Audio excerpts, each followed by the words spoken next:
Hi students, for the Do Now today, we're going to do something a little bit different. We're going to think all about authorial choices.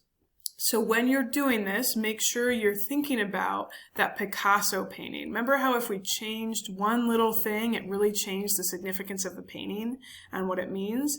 So today we're going to be thinking about if we change one little thing in the text, how does that affect the overall meaning?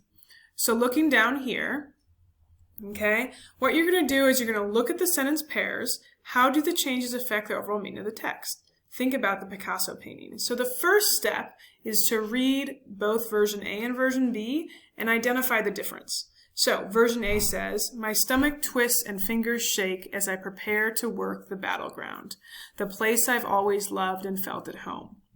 Version B says, "My body feels different as I prepare to work in the hospital, the place I've always loved and felt at home."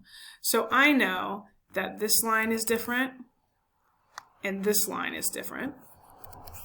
How does changing it from "my stomach twists and fingers shake" to "my body feels different" affect the overall meaning of the poem? And how does calling the hospital a battleground versus just calling it a hospital affect their overall tone? So I wrote down here, version A gives specific details about how she feels. It tells us she is nervous. It also tells us she thinks of the hospital as a battle, right? Version B, let me underline this too, isn't specific at all. It just says she feels different. It doesn't say she's nervous, and it just uses the words hospital. It doesn't tell us that it's a battle. So you're going to do the same thing for number 2 and number 3. Step 1, remember, read them both.